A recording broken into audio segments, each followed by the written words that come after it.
Woda mi się kojarzy z dwoma elementami. Z pierwszym to jest z gaszeniem pożarów, a drugi z przekraczaniem rzek w czasie wojny.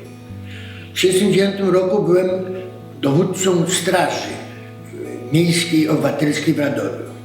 Jako chłopak 18-letni dowodziłem grupą 80 ludzi.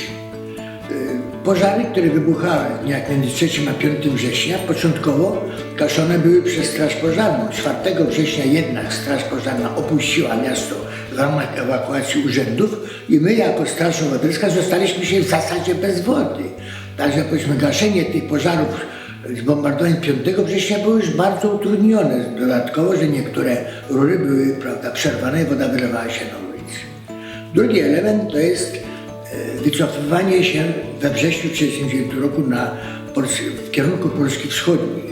Na zarządzenie władz, prawda, tysiące, jeśli nie setki tysięcy ludzi zdolnych do noszenia broni maszerowało na wschód, do miejsc zebrania, które jak potem się okazało, nikogo tam nie było, nikt na nas nie czekał.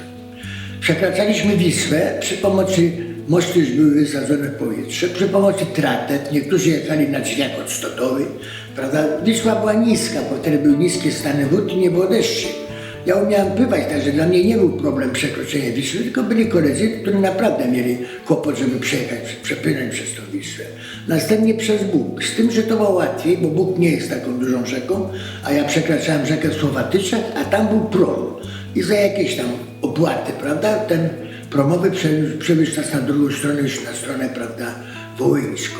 Stąd te rzeki pamiętam, prawda, dokładnie, szczególnie tą przepływ przez Wisłę. Ja się nazywam Tadeusz Przyłuszki, ukończyłem Katolicki Uniwersytet Lubelski Wydział Prawa. W czasie wojny pracowałem w Radomiu fabryce marmolady Woga. Po wojnie, po ukończeniu studiów pracowałem w Narodowym Banku Polskim. W końcowej fazie swojego życia byłem wydawcą, byłem dyrektorem wydawnictwa Libra.